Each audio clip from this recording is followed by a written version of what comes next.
lorsque Joshua Garcia, 35 ans, jeune mécanicien à la tête de son propre atelier au cœur de la campagne des Batanes, aperçut une voiture garée sur le bas-côté d'une route de province, capot ouvert, et une silhouette en uniforme de la police nationale philippine, PNP, appuyée sur le moteur. Il n'hésita pas une seconde à arrêter son vieux jeepney rouge pour lui porter secours. C'est ainsi que son père l'avait élevé, aider son prochain sans rien attendre en retour. Mais lorsque la femme se tourna vers lui et que leurs regards se croisèrent, Joshua sentit son sang se glacer et son cœur s'arrêter un instant, une attente qui lui parut interminable. Car ce visage, ses yeux couleur miel, ce grain de beauté sur sa joue gauche, il les aurait reconnus entre mille. C'étaient les yeux qui, 15 ans plus tôt, l'avaient regardé avec amour avant de disparaître soudainement de sa vie, sans explication. C'étaient les yeux d'Angèle de la Cruz, son premier amour, la femme qu'il avait quittée la veille de leur mariage avec un simple mot d'excuse, celle qu'il n'avait jamais cessé de chercher. Et à cet instant précis, sur une route poussiéreuse des Batanes, Joshua Garcia allait découvrir que le destin a des façons étranges de réunir les gens et que certaines histoires d'amour ne s'achèvent jamais vraiment. Elles attendaient simplement le moment propice pour recommencer. C'était un de ces jours de fin mai où la campagne des Batanes semblait tout droit sortie d'un tableau, avec ses collines ondulant comme des vagues sous une douce brise et un ciel d'un bleu si pur qu'il paraissait irréel. Joshua rentrait chez lui après avoir livré un tracteur réparé à un agriculteur de Basco, dans les Batanes. Son vieux jeepney rouge cahotait sur les nids de poules de la route départementale, tandis que la radio diffusait les vieux morceaux que son père écoutait toujours dans son studio. L'atelier, ce petit atelier de mécanique du Barangay Herencia, à quelques kilomètres du centre-ville, fondé par son père 40 ans auparavant et dont Joshua avait hérité 5 ans plus tôt, lorsqu'une crise cardiaque l'avait emporté par une nuit d'hiver, était tout ce que Joshua possédait au monde. Cet atelier, dont les murs étaient couverts de calendriers et de photos jaunies, où l'odeur d'huile de moteur et d'essence imprégnait chaque brique, où les outils se transmettaient de père en fils comme des reliques sacrées, Joshua ne s'est jamais marié. À 35 ans, il vivait toujours dans la maison ancestrale de ses parents, celle avec le jardin où sa mère cultivait des tomates avant de mourir d'un cancer, 3 ans après sa femme. Joshua était seul. Seul avec ses machines, ses clients, ses soirées devant la télévision, une bouteille de San Miguel bien fraîche et une assiette d'adobo rassis à la main. Tous les dimanches, il réparait des choses qui n'en avaient pas besoin, juste pour s'occuper l'esprit. Ce n'était pas faute d'opportunités ces dernières années. Les femmes de sa ville le regardaient avec intérêt, ce grand mécanicien taciturne, les mains toujours tachées de graisse, le regard empreint d'une pointe de tristesse, la mâchoire carrée et les cheveux qui lui tombaient toujours sur le front. Le fils du boulanger a tenté sa chance. La veuve du pharmacien lui a clairement fait comprendre qu'elle était célibataire. Même la nouvelle institutrice l'a invité à dîner. Mais Joshua ne pouvait pas tourner la page, il ne pouvait pas oublier. Chaque fois qu'une femme lui souriait, il voyait un autre sourire. Chaque fois qu'on prononçait un nom de femme, son cœur s'emballait, espérant entendre un nom en particulier. Il ne pouvait pas l'oublier. Il ne pouvait pas oublier Angèle. 15 ans s'étaient écoulés depuis ce jour où, à son réveil dans la maison qu'ils avaient préparée, cette petite maison louée où il vivrait après le mariage, il avait trouvé sa table de chevet vide, ses affaires disparues, et un mot sur la table de la cuisine. 2 mots. Désolé. Rien d'autre. Aucune explication, aucun numéro à appeler, aucune adresse. Elle avait disparu comme un fantôme. La femme avec qui il avait passé 3 ans de sa vie. La femme qu'il allait épouser le lendemain à l'église du village, là où leurs parents s'étaient également mariés. Joshua l'a cherché pendant des mois. Il a appelé ses parents, qui avaient déménagé dans le sud, et ils ont dit qu'ils ne savaient pas, ou ont fait semblant de ne pas savoir. Il a contacté ses amis, qui se sont contentés d'acquiescer et de changer de sujet. Il avait même engagé un détective privé, dépensé toutes ses économies, mais Angèle de la Cruz semblait s'être volatilisée comme si elle n'avait jamais existé. Puis, avec le temps, Joshua cessa de la chercher. Il n'arrêtait pas de penser à elle, loin de là, mais il acceptait que certaines questions resteraient sans réponse, que certaines blessures ne guériraient jamais complètement. Jusqu'à ce jour de mai, jusqu'à ce que cette voiture s'arrête sur le bas-côté. Joshua aperçut d'abord la voiture, une berline grise, capot ouvert, puis la silhouette en uniforme penchée sur le moteur.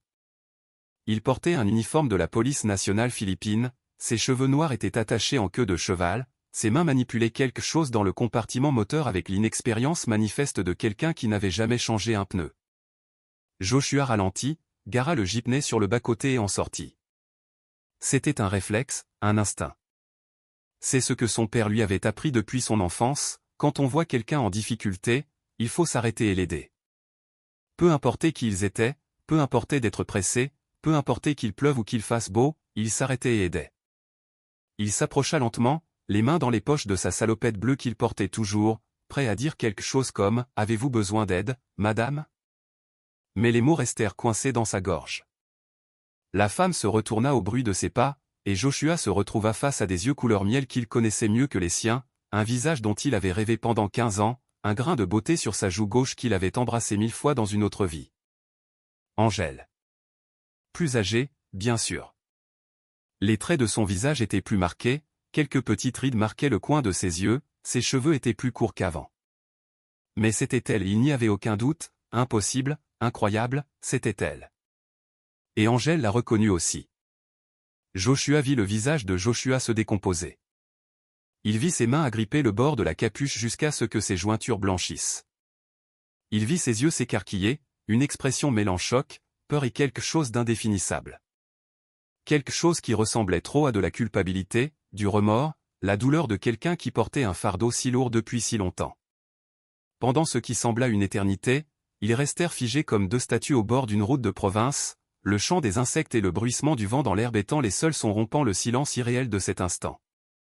Le soleil les accablait de sa chaleur impitoyable, la chaleur de Batane qui, en mai, annonçait déjà l'été caniculaire à venir, mais aucun des deux ne semblait s'en apercevoir, trop absorbé par ces retrouvailles inattendues, inespérées. Angèle prit la parole la première.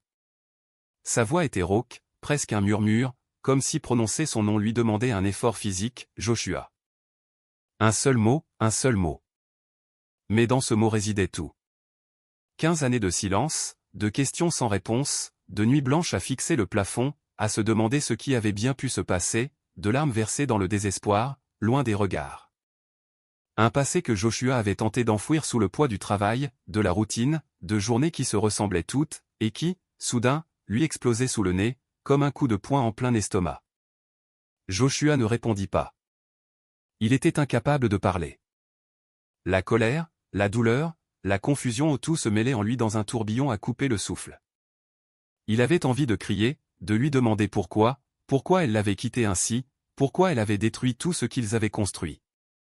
Mais en même temps, il voulait la serrer dans ses bras, lui dire que ce n'était plus important, qu'il la cherchait depuis si longtemps, qu'il ne l'avait jamais oubliée.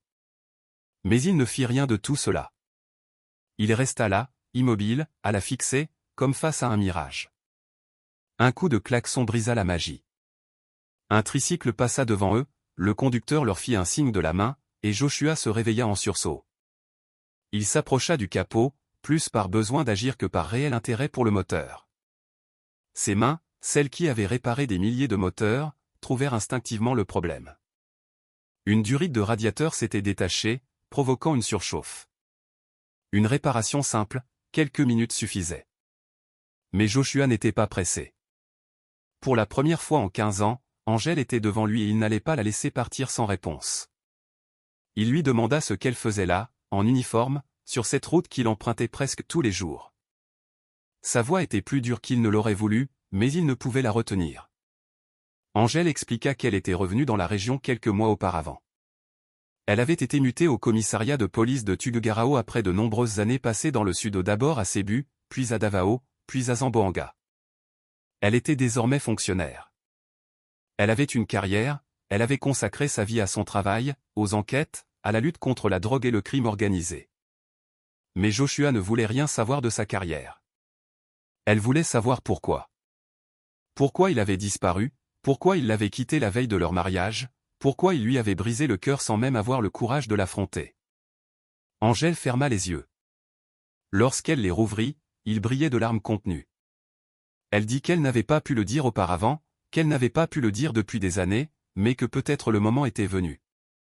Ils étaient assis au bord de la route, les collines s'étendant à perte de vue, et le soleil commençait à se coucher, teintant le ciel d'orange et de rose. Et Angèle commença à raconter son histoire. 15 ans auparavant, une semaine avant le mariage, elle avait été approchée par des hommes dangereux liés à des organisations criminelles locales très présentes dans la région.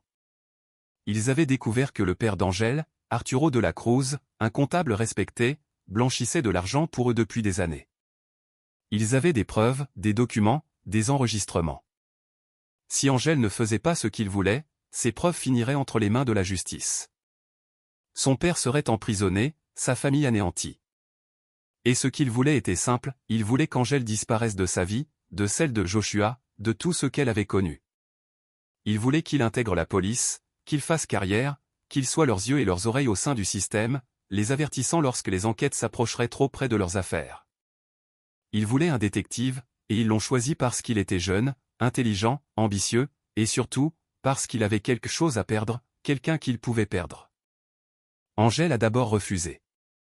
Elle a dit qu'elle parlerait à Joshua, qu'ensemble ils trouveraient une solution, qu'ils iraient à la police, qu'ils se battraient. Mais les hommes lui ont clairement fait comprendre que si elle parlait à qui que ce soit, si elle tentait de se rebeller, ce ne serait pas son père qui en paierait le prix, mais Joshua. Il la tuerait, comme ils avaient tué tous ceux qui se mettaient en travers de leur chemin, et personne ne retrouverait jamais son corps. Ils lui ont montré des photos de gens qui avaient fait les mauvais choix, des corps méconnaissables abandonnés sur les trottoirs. Et Angèle a compris qu'il ne mentait pas. Alors, Angèle a pris la décision la plus difficile de sa vie, pour protéger Joshua, pour le mettre en sécurité, elle l'a quitté. Elle a écrit cette lettre en sachant que chaque mot était un coup de poignard en elle. Elle a disparu en sachant qu'elle le condamnait à une vie de questions sans réponse. Mais elle n'a pas fait ce qu'il voulait. Elle n'est pas devenue leur espionne.